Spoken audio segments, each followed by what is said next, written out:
Hi everyone, this is Amit and I'm living in Canada from last 2 years. I completed my studies last year and I've been working since then on my work permit. And I always get lots of questions or suggestions from my friends asking, is it a good idea if they want to come or if someone is known to them who's coming to Canada. And there are many things that you should know when you're coming to Canada. I have known many students who will just go to an agent and ask them to do everything for them. I'm not sure if that's a great idea, because whenever you're coming to Canada, it's just not about coming here to study. If you're coming here, you should have a better approach than just to come here, in my opinion. And considering that, you should know what you're going to study, or you should plan ahead of where you want to go and which field you want to work in, or which field you want to go with for your studies. So this is going to be my first video of a series that I'll be making regarding my journey from the beginning to the end of my studies. So what are the things you should be considering before you plan to come to Canada? There are many things that should be considered. It's just not just IELTS that you need to give, but there's many other things. And I'm going to start with the requirements that you need to do for IELTS. And CELPEP is NPT are the three prominent organizations where you can give your English proficiency test, I believe. I think it's better if you go with IELTS because it's almost accepted by every college, while PT and CELPEP have their limited colleges where they are accepted. Oh, IRCC will accept, I believe, all of them, but it depends. You might not get a good opportunity with the college if you don't give IELTS. So if you want to give IELTS, I think that's the better option for you. The second thing that you should consider is how much money it's going to cost you, because ultimately not everyone has that much sources of money that they can spend as much as they want. So there's few things that should be considered when you're applying for a college. So let's start with how much it's going to cost you when you are coming here. And I'm going to start with your IELTS fee. So that's about $300 to $400. And your medical fee, your embassy fee, and then your biometrics fee, that's going to cost you about $2,000. And I think $150 to $200 would be for your college fee. And in my opinion, you should apply at least for 2 colleges if you don't have that much time. But if you have flexibility for your time, let's say if you're applying for September intake and then you're applying in February, then you have that much flexibility that you can go with one college and see how it goes with those guys. And then if they don't accept, then you can go for other college. So right now we are about $3,500. Then you'll have to pay obviously the fee, which is I think 17 to 20,000 for now, and you have to pay at least 1 year of fee if you're applying under the STS category, which I think you should, because that's where you get most of the positive results and it's pretty easy and straightforward. Then you have to pay for your GIC, which is $10,500. So right now we are about, I would say, $32,000 to $33,000. And then once you get your visa, you'll have to book your flight. And then once you come here, if you don't have any friends or relatives, then you'll have to stay in a hotel until you get a room, or you'll have to stay with your college, which I think would have short-term and long-term dormitories where you can stay. So if you consider all of these things, you'll have to spend about $35,000 to $40,000 just to come to Canada. So I'm not sure if that's everyone has that kind of money lying around, but some people would have, and some people would have to go for other sources of money. uh, I myself took a loan from bank. It's not that easy. There's money ifs and buts, but you could get I think 7 to 10 lakhs from a bank. I'm talking about India. Obviously I'm from India, so I'm not sure about any other countries, but the whole process is almost the same for every country. There might be a little bit difference of the money that you will be spending on different things, but the basics are the same. So that's about money. And then what are your options if you're coming after your graduation, or if you're coming after your high school? So if you're coming after your high school, you have lots of options available because you can choose any field. Because Canada, it's not specific, like there are some courses where you have to have a specific background if you want to study, but otherwise it's pretty much open to all of the courses that you want to do. You can do diploma or you can do graduation. I think graduation is a bit more expensive because you'll have to spend 4 years, 4 to 5 years depending on your course. But if you want to do a diploma, you get into a diploma, you do 2 years, and then you get 3 years of work permit. I think that's the best option, but it depends obviously on you and what you want to do once you come here, because the goal shouldn't be just to come here. The goal should be something better than that. And after that, if you obviously, if you are coming after your graduation, you have to do your evaluation.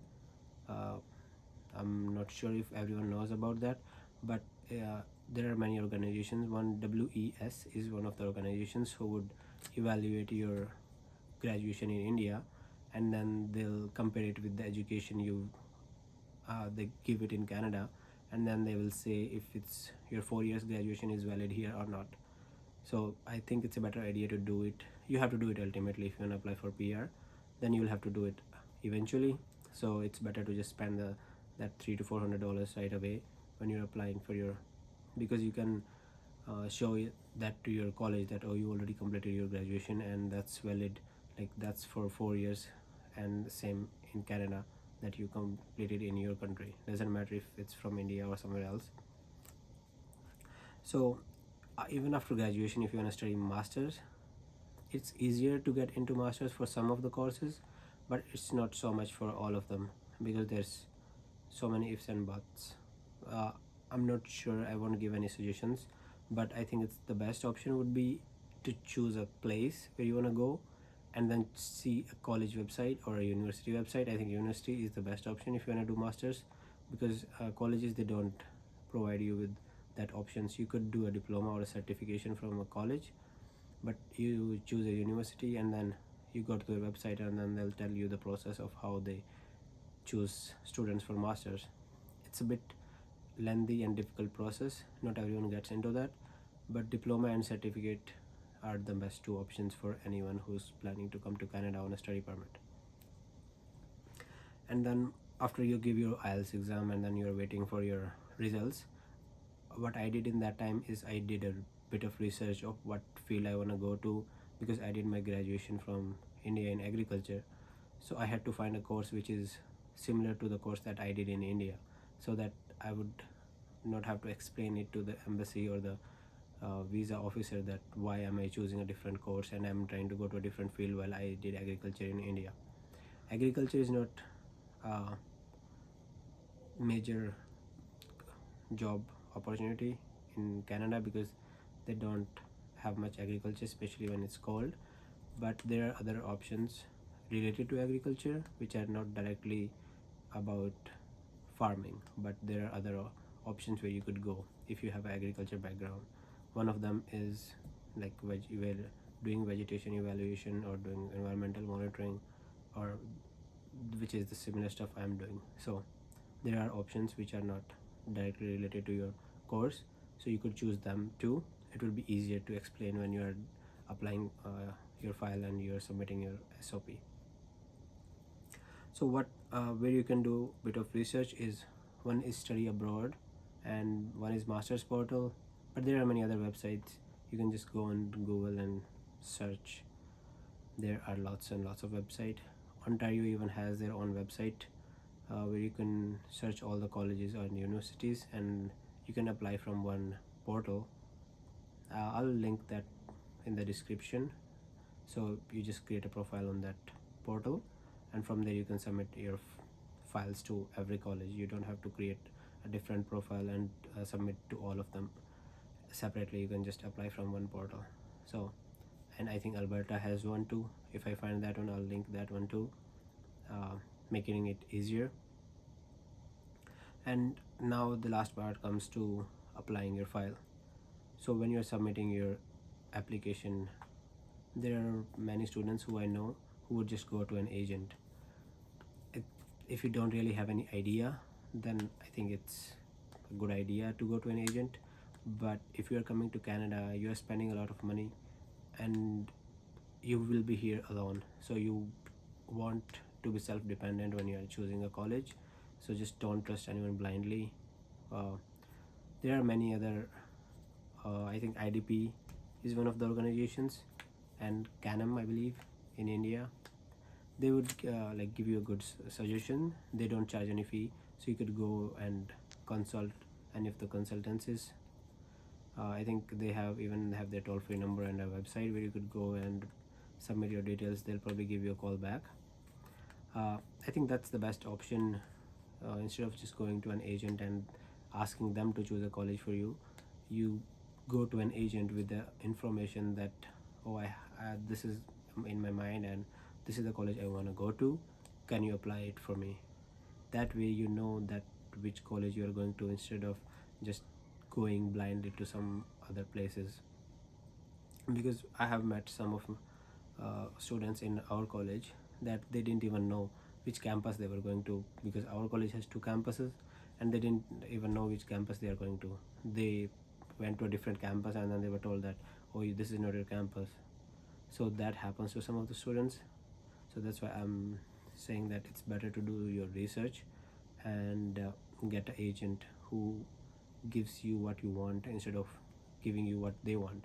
And what an agent wants is the approval. If he gets approval, you'll pay him, and then he'll be done, his job will be done. But you are the one who will be suffering once you come here and you don't know the job opportunities in your field, or if you are struggling to cope up with the studies. Because some of the colleges, they are a bit lenient, but some of them are very strict. So you'll have to focus on your studies. You can't be just working part-time and not studying. Then you'll have to spend extra time and extra money to do your courses again. Because it's not like in India that if you fail in an exam, you can just give exam again. You'll have to study the whole course. And then the fee for one course, I think, is depends, but I think it's 15 to 1600.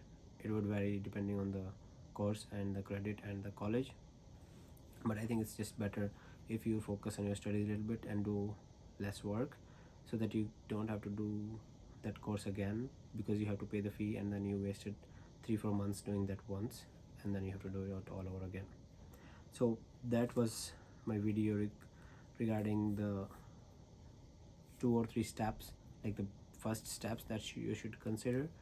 uh, yeah, I'll probably try to as much links as I get in the description. And please let me know if you think there should be other things I should consider when doing my next video. uh, I'm not sure when I will get time, but it will be probably sometime soon. And thank you for watching video. Thanks.